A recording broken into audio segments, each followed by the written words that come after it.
Soft whispers spread through the room. But what are those guys doing there?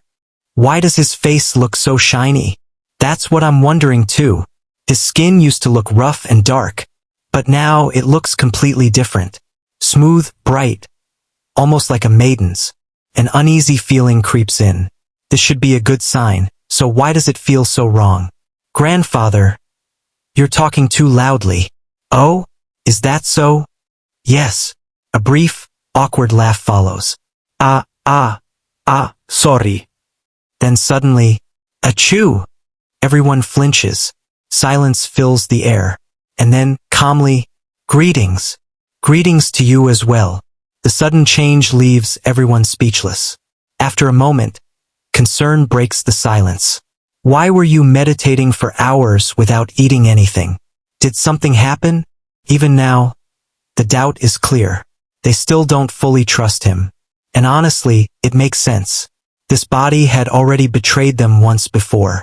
A quiet breath escapes. Ha! I'm different now. I've recovered all my memories. Is that so? You recovered your memories. I'm still the same as yesterday. You don't have to worry. Are you really all right now? Father. Grandfather. Emotions spill over. Relief.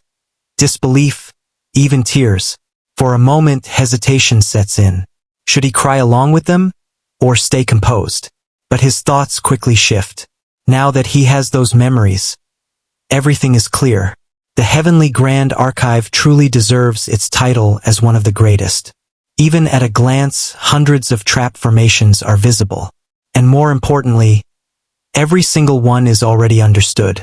This knowledge, this mind, will not go to waste. It's time to act. Grandfather. HM? What is it? I'd like to talk to you. Come in. There are too many things inside the Heavenly Grand Archive. Things that have rotted away over time. To uproot everything. And rise back to the top.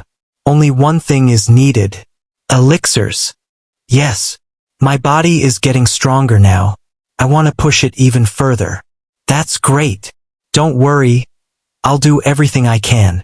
For now, use the mountain ginseng and tuber fleece flower in the secret vault. They're nearly 100 years old. More than good enough. I'll personally pick the best ones. Wait here. Yes. A brief pause. What are you all doing here? Haha. Perfect timing. I have something to discuss with you as well. Alright, go ahead. What is it? Monitor the current state of the Heavenly Grand Archive for 3 days. Record everything and report back to me. And not just internal matters. I want details on external businesses, nearby clans, everything. A casual response comes back. There's no need for that. The clan manager knows everything. Just ask him. What? He's currently away handling external matters. He'll be back in 10 days. The clan manager, a trusted figure who held everything together. But even so, this is too much. How can someone from the main family know nothing about their own clan? A shift in tone. All right, then let's spar. I was curious how strong you've become. Get on the ground. What? Who owns the Heavenly Grand Archive? You? Or the clan manager? The pressure is overwhelming. Have you forgotten your place after drinking all the time? I'll gather the information myself. Pathetic. Go. Damn it. I just recovered. The focus shifts again.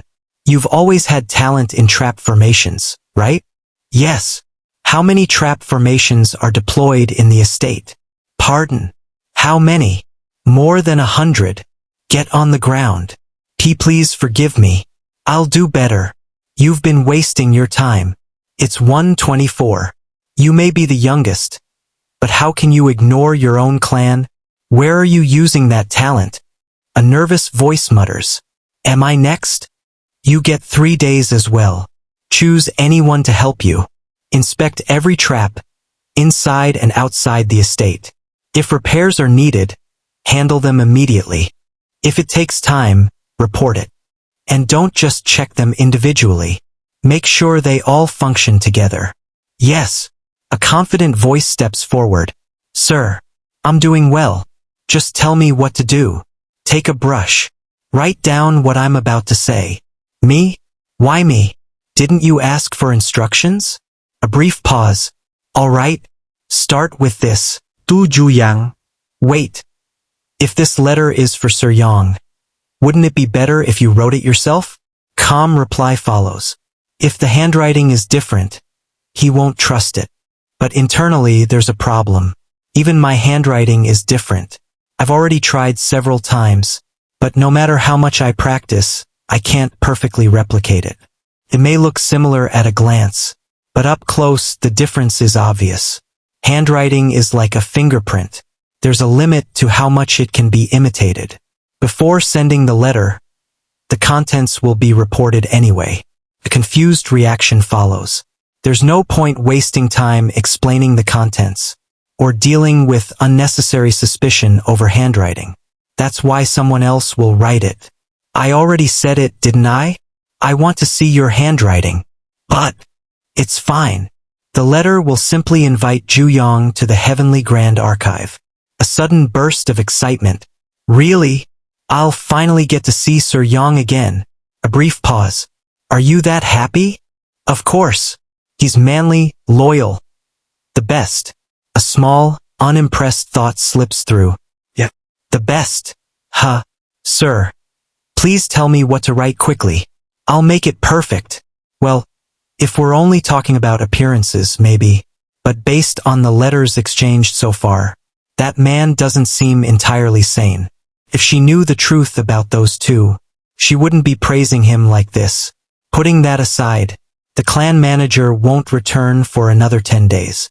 How ridiculous! How dare he take his time like that? Meanwhile, elsewhere, a quiet voice speaks from the shadows. So, the young master of the Heavenly Grand Archive has changed, has he? It seems the two of you don't really know him yet. Even if the whole world changes, he won't. He's simply acting the same way he always has. I've supported him, and waited for him for a very long time. A pause. I waited so long, I almost got bored. So, suddenly, crash, the sound of a vase shattering echoes loudly. And from the shadows, a figure finally reveals himself. We should help him out a little. The story begins with a strange and overwhelming stench spreading through the estate. So foul that it becomes impossible to ignore. Unable to endure it any longer, Beom Hang leans out the window in disgust, wondering what kind of unbearable smell could be this intense. Even in his vast experience, nothing compares. Not even the infamous stench of legendary figures he once knew. Trying to stay composed, he activates one of his martial techniques, pressure point shift. This defensive skill allows him to manipulate his pressure points, making it difficult for opponents to restrain him while also opening opportunities for counterattacks. However, in his current weakened body, he realizes he can only maintain it for about 15 minutes. Still, he considers that much progress acceptable. Calling for his servant, he questions the origin of the smell. Even she looks sickened and confirms that the stench appeared suddenly out of nowhere. Deciding it's best not to stay and risk harm, even joking about his elegant skin rotting, they leave the area immediately. Outside, the cause of the chaos is revealed. A man had been attempting to repair a trap formation at the eastern entrance, but something went wrong.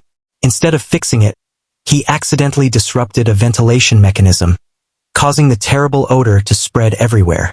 Though he insists it wasn't intentional and others support his claim, the situation remains unresolved. Eventually, Beom Hang orders him to thoroughly investigate and fix the issue, assigning another member to assist. As for himself, he chooses to head into town, not to escape the smell, but to gather information. He wants to understand the current state of the Jianghu and what the Murim Alliance has been doing since the death of his previous self. Once in the bustling streets, he fails to find anyone familiar. With no leads and growing thirsty, he decides to take a break at a nearby inn. Inside, while casually observing the surroundings, he spots a few recognizable figures, young masters from notable clans. Though not personally close to them, they could be useful sources of information. Instead of approaching immediately, He chooses to quietly observe and wait for the right moment. But the calm atmosphere doesn't last long. A loud commotion suddenly breaks out that an angry customer begins shouting at the staff, claiming there was a mosquito in his soup. Despite the owner apologizing and offering compensation, the man refuses to back down and demands an outrageous sum of money. Quickly becomes clear, this is nothing but extortion.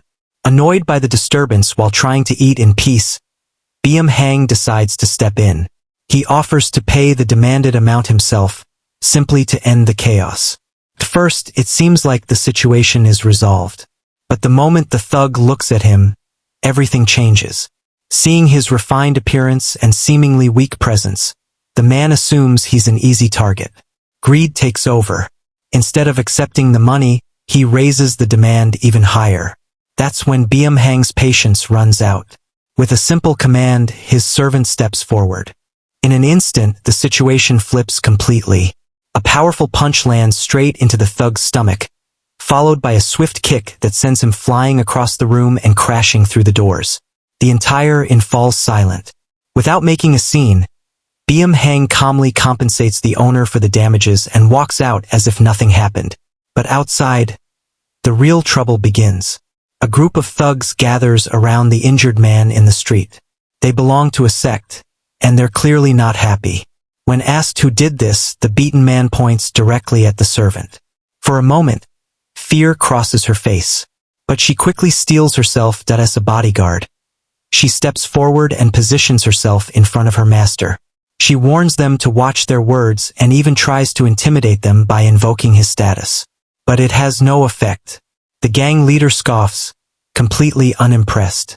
Then, without hesitation, he orders his men to attack. The street erupts into chaos as the gang charges forward. Inside the inn, the young masters who were being observed earlier notice the commotion and look outside. First, they're only curious.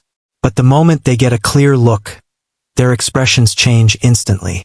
Shock fills their faces, because they recognize him. The man standing at the center of it all is none other than the first young master of the Heavenly Grand Archive.